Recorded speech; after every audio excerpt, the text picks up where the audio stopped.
이달의 감독상 증후군이라고 들어보셨나요?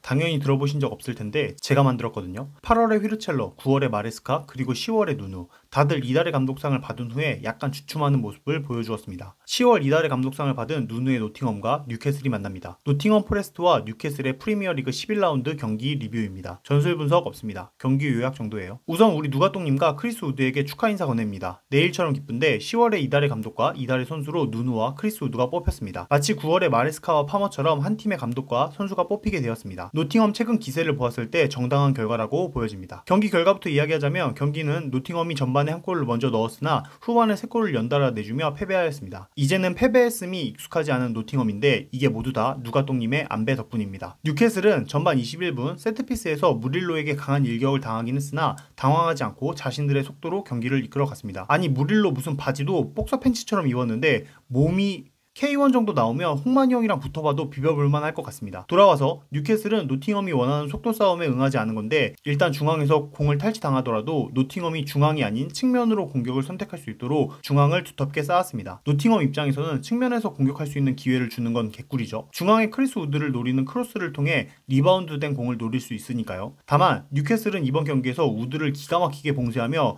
우드를 아무것도 하지 못하는 마른 장작으로 만들어 버렸습니다. 이번 경기에서 재밌게 볼만한 부분은 역시 친정팀을 만나는 핫가이 크리스 우드입니다. 이번 시즌 불타고 있는 우드인데 아마도 내심 이번 경기에서 골 넣으면 표정 어떻게 해야 하지 고민했을 거거든요. 하지만 의미 없죠. 뉴캐슬의 수비 듀오 덴번과 파비안 쉐어에게 꽁꽁 묶이며 이렇다 할 활약을 보여주지 못했습니다. 실제로 이번 경기 우드가 시도한 슛 자체가 없거든요. 공격수로서 상당히 치욕스러운 결과인데 경기 보면 일단 닉 포프가 크로스 캐칭하는 장면이 유독 많이 나왔고 덴번과 파비안 쉐어가 높이가 있다 보니까 공중볼 클리어링을 효과적으로 성공하는 모습을 많이 볼 수 있었습니다. 덴번이랑 파비안 쉐어랑 헤더 클리어가 각각 4개씩 합쳐서 8개니까 우드 같은 공격수에게는 뭐 죽으라는 소리죠. 그리고 반대로 뉴캐슬의 공격수 이삭은 4경기 연속으로 골을 성공시키며 팀을 동점으로 만들었습니다. 사실은 이삭 얘기하고 싶어서 빌드업을 좀 쌓았는데 앞선 첼시와의 2연전 중 첫 경기부터 공격 포인트를 가동하더니 이어지는 3경기에서 연속으로 골을 성공시키고 있습니다. 이삭이 골을 성공시킨 4경기 중 3경기에서 승리를 한 것을 보면 확실히 뉴캐슬은 이삭이 살아나야지 결과를 만들어낼 수 있다는 것을 알 수 있습니다. 사실 리그 시작 후 10월 초반까지는 조금 걱정이 되는 부분이 없지 않았거든요. 직전 시즌 리그에서만 21개의 골을 넣은 공격수가 개막 후 8경기 동안 한 골밖에 넣지 못했으니까 무슨 문제가 있는 건가? 고민이 되는 게 인지상정 아니겠습니까? 그러니까 자연스럽게 팀의 불화설도 좀 뜨고 괜히 새롭게 데려온 어린 공격수를 써보기도 하는데 또 이게 쉽게 터지나 모두가 아스톤 빌라의 존 듀란이 될 수는 없으니까요. 팀도 선수도 답답한 상황이었는데 우선은 11라운드까지 리그에서 4골을 넣으면서 리그 15골 정도까지는 넣어줄 수 있는 페이스로 끌어올렸습니다. 조금 아쉬운 건 아직 멀티골 경기는 없는데 A매치 브레이크 이후에는 이런 모습도 개선이 좀 되었으면 합니다. 두 번째로 눕박이 경기 운영이 조금 아쉬운 게 노팅엄은 깁스 화이트가 중앙 라인부터 하프 스페이스 아래까지 어디서든 볼을 취득하며 볼을 전방으로 운반, 측면에서 크로스를 통한 균열을 만들거나 공간이 나면 중거리를 때리거나 양자 선택 후 리바운드된 상황을 노리는 공격 패턴을 가지고 있거든요. 그러다 보니 공격 방향을 중앙이 아닌 측면으로 몰고 측면 크로스나 하프 스페이스 공략을 견제하면 노팅엄을 충분히 제어할 수 있는 거죠. 일단 측면 크로스에서 올라오는 공은 쉐어와 덴번이 충분히 통제했고 왼쪽 측면에 조엘링턴을 오른쪽 미드필더에 롱스테프를 세워서 측면 수비수 리브라멘토와 루이스 홀이 함께 싸워줄 수 있는 백기사를 만들어 주었습니다. 이 결과 미넨이 바라본 재능 오도이는 뭐 별거 보여주지 못하고 교체되어 나갔고 아이나와 모레노 같은 하프 스페이스 타격을 즐기는 노팅엄의 측면 수비수들도 기억에 남는 활약을 보여주지는 못했습니다. 이렇게 뉴캐슬을 칭찬함에도 전반에는 깁스 화이트가 나름 분전하면서 결과물을 만들어내려는 모습이 보였는데 후반 59분 깁스 화이트가 나가고 앤더슨이 들어오면서부터는 노팅엄은 자신들의 방식을 모두 잃어버렸습니다. 앤더슨은 우드와 함께 친정팀을 만나는 또 한 명의 선수인데 이번 시즌 노팅엄에서 깁스 화이트와 역할을 양분하면서 훌륭한 활약을 보여주고 있습니다. 그런데 이번 경기는 아니었어요. 적지 않은 시간을 부여받았지만 전진성도 경합 능력도 다 별로였습니다. 크리스 우드랑 엘리엇 앤더슨 웹팜이라는 놀림을 할 수 없는 상황이 되어버렸는 게 이삭은 우드보다 더 날카로웠고 조엘링턴은 앤더슨보다 더 투쟁심 있고 역전골까지 만드는 활약을 보였습니다. 이 조엘링턴이라는 선수가 상당히 물음표가 붙는 선수인데 선수 활용도가 진짜 미쳤거든요. 측면 공격부터 중앙 지역의 미드필더에 여차하면 최정방까지 세울 수 있는 자원이니까 당연히 손이 가장 먼저 가는 카드이긴 한데 아니 머리색도 기마랑이스랑 똑같아서 가끔 경기 보다 보면 이게 기마랑이스인지 조엘링턴인지 조마랑이스인지 너무 헷갈리는데 조엘링턴의 결과물이 또 아주 좋다고 보긴 어렵거든요. 그렇다고 매경기 꼬라박는 실력도 아니고 그래서 물음표가 붙는 선수입니다. 어쨌든 11라운드는 그래서 왜 잘하는데?